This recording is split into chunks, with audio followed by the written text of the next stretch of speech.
देखिए, अभी आपदा जो आई है वो निश्चित तौर पे कुल्लू ज़िला में और रामपुर का कुछ एरिया था। समेज में जो कुछ हुआ बहुत दुखद घटना हुई।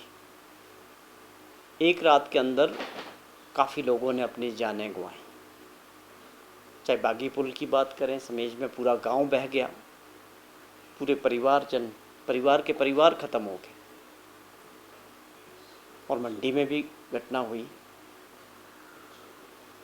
ये बहुत दुखद था जिस तरह से लोगों ने अपने परिजन खोए। और आप समझें कि 2 घंटे के अंदर सब कुछ ख़त्म हो गया।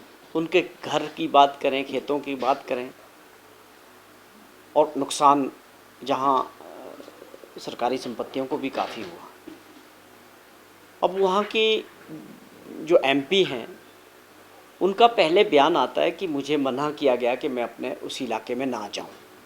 अगर वो सही था, उन्होंने वो बयान दिया था, मैंने सोशल मीडिया पे देखा, तो मुझे बड़ा बुरा लगा कि एक पब्लिक रिप्रेजेंटेटिव जो लोगों के बीच ऐसे समय में खड़ा होना चाहिए, वो इस तरह की बात करें कि मुझे वहाँ जाने के लिए मना किया गया है।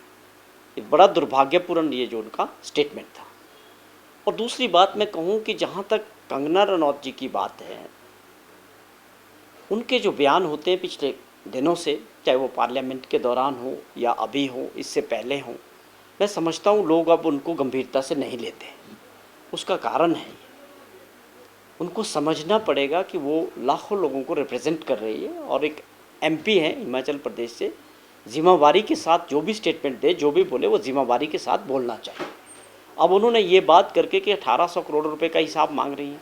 हमने अभी बात ही नहीं की कि हमने तो ये कहा कि अभी लोगों की, हमारी सरकार की सबसे पहले जो प्राथमिकता है लोगों को राहत देने की है। अभी बहुत सारे लोग मिसिंग हैं। अब वो ज़िंदा होने के चांसेस लोगों के बहुत कम हो रहे हैं। डेड बॉडीज़ को खोजना है, लोगों को राहत देना है, उनको खाने पीने का, उनका ठहरने का इंतज़ाम करना है। माननीय मुख्यमंत्री जी खुद इन इलाकों में दौरा करके आए हैं और पूरा प्रशासन, हर तरह से ये कोशिश हो रही है कि लोगों को मदद मिले। और इस वक्त हम जो है राजनीतिक भावना से इस काम को नहीं कर रहे हैं। ये प्राथमिकता के आधार पर होना चाहिए कि लोगों को जो है हर तरह की मदद मिलनी चाहिए। अब कंगना जी ने एक नई बात छेड़ दी कि 1800 करोड़ रुपए का। भाई आप बता दें कहाँ है। आप अब मेंबर ऑफ पार्लियामेंट बन चुकी हैं, आप वहीं से एक चिट्ठी ले आएँ, वही हमको दिखा दें और प्रेस के माध्यम से भी बता दें कि वो कौन सा 1800 करोड़ है जिसका आप हिसाब मांग रही हैं। आप ये ज़रूर करें कि ये जो कुछ हुआ है इसमें आप एक मदद की बात करें, राज्य सरकार से करें और भारत सरकार से एक स्पेशल पैकेज की मदद की बात करें। पिछला जो बकाया है पिछली आपदा का 10,000 करोड़ रुपया, जिसके एवज़ में हिमाचल को कुछ नहीं मिला, उसकी बात आप उठाएं पार्लियामेंट में। उस पर आप चर्चा करें कि क्या आपने ये मुद्दे उठाए पार्लियामेंट में। ये बड़े गंभीर मसले हैं कि हिमाचल प्रदेश को जो मदद मिलनी चाहिए, स्पेशल पैकेज मिलना चाहिए, उसमें जो है कंगना जी को बताना चाहिए। अब आप मेंबर ऑफ पार्लियामेंट है, आप हिमाचल के लोगों की आवाज़ है, इन बातों पे उनको चर्चा करनी चाहिए, बजाय इस तरह की, मैं समझता हूँ फिजूल की ये जो है चर्चा पे वो जा रही हैं। तो अगर वो समझती हैं कि 1800 करोड़ आया तो वो वहीं से अपना एक हिसाब किताब उसका भी लाए, हमको भी बताएं, आपको भी और प्रदेश की जनता को भी बताएं। लेकिन हमारे नॉलेज के हिसाब से हमको जो पिछले आपदा का कोई पैसा भारत सरकार से नहीं मिला है। सर, उन्होंने सरकार की मंशा पर भी सवाल उठाया और कहा है। देखिए, वैसे तो हम ज़्यादा कंगना जी के बारे में बात करना नहीं चाहते और स्टेटमेंट भी देना नहीं चाहते, लेकिन सवाल ये है कि ये समय राजनीतिक वार्ता का नहीं है। ये समय एक संकट का समय है। जिन लोगों ने अपना खोया और सरकार, हर जगह नुकसान हुए लोगों के, हमने अपनी प्राथमिकता तय कर दी थी कि हमारी सबसे पहली मंशा, माननीय मुख्यमंत्री जी हैं, पूरी कैबिनेट हैं, हमारे जो वहाँ के लोकल विधायक हैं, पूरा एडमिनिस्ट्रेशन है, सब लोगों की प्राथमिकता ये है कि जो लोग नहीं मिले हैं, पूरा जोर लगा, आपने देखा मशीनें लगी हुई हैं, लोग लगे हैं, एनडीआरएफ वाले हैं, स्टेट डिज़ास्टर वाले हैं, पुलिस विभाग के लोग हैं, सब लोगों का पूरा फोकस इस बात पे है कि हमको जो लोग खो गए हैं, जिन लोगों ने खोया है, जो डेड बॉडीज़ है, वो मिलनी चाहिए।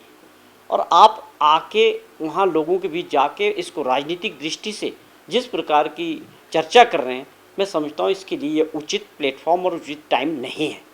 अगर उनको इस पर चर्चा करनी होगी तो जब आपदा से बाहर निकलेंगे उस पर बात करेंगे। केवल राजनीतिक दृष्टि से सुर्खियां बटोरने के लिए स्टेटमेंट नहीं होनी चाहिए, उसके पीछे फैक्ट्स होने चाहिए कि आप राज्य सरकार पे कोई आरोप लगाते हैं, आप अब कंगना रनौत नहीं है, अब आप मेंबर ऑफ पार्लियामेंट हैं, आपको जिम्मेवारी के साथ हर बात करनी चाहिए, उसका कोई आधार होना चाहिए। तो ये उनको समझने की मैं समझता हूँ आवश्यकता है। जयराम जी की जो परिस्थितियाँ हैं बाई इलेक्शंस के रिजल्ट्स के बाद, वो काफ़ी बदले हैं। अब आप लोग जाएंगे, आपसे कुछ ना कुछ उनको बात करनी पड़ेगी। दबाव भाजपा के अंदर है, लीडरशिप की वहाँ वर्चस्व की लड़ाई। अब कल की मैं सुर्खियाँ देख रहा था न्यूज़पेपर की, उसमें भी ये बात आ चुकी है सामने। मैं इस बारे में जिक्र काफ़ी समय से कर रहा था कि बिंदल साहब के स्टेट पॉलिटिक्स में प्रेसिडेंट बनने के बाद, या आप समझें कि अनुराग ठाकुर जी के दिल्ली से फ्री होने के बाद, तो भाजपा हिमाचल प्रदेश में वर्चस्व की लीडरशिप की लड़ाई में है। अब वो देखना शुरू हो चुका है। ये जयराम जी की मजबूरी है कि कुछ स्टेटमेंट सुर्खियों में रहने के लिए मीडिया के ज़रिए, उनसे भी मैं यही प्रार्थना करता हूं कि आपको ये देखना चाहिए कि आपके 5 वर्ष का जो कार्यकाल रहा वो कितना दुर्भाग्यपूर्ण था राज्य के हिसाब से।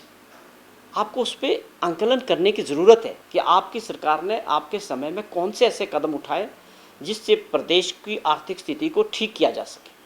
आज हमारी सरकार का और माननीय मुख्यमंत्री जी का ध्येय बड़ा साफ है कि हम जो है प्रदेश को आर्थिक स्थिति से ठीक करना चाहते हैं, और इसके लिए बड़े फैसले लेंगे जो आने वाली पीढ़ियों के लिए जनहित में होंगे, और प्रदेश को अपने पांव पे खड़ा करेंगे और कर्जे के बोझ से बाहर निकालने के लिए बड़े फैसले करेंगे। और मैं समझता हूं कि आप विपक्ष में हो या सत्ता पक्ष में हो, ये सामूहिक जिम्मेवारी है। आपको भी समझना चाहिए, जयराम जी को भी, कि ये सबसे बड़ी प्राथमिकता है कि जिस प्रकार कर्जे के दलदल में प्रदेश फंसता जा रहा है, उसको बाहर निकालने के लिए अच्छे फैसले, अच्छे कदम करने हैं। अगर सरकार कर रही है तो विपक्ष के लोगों की भी जिम्मेवारी है कि उनका स्वागत करें और उनकी सराहना करें। जो गलतियां आपने की है उसका खमियाजा आज 75 लाख लोगों को भुगतना पड़ रहा है।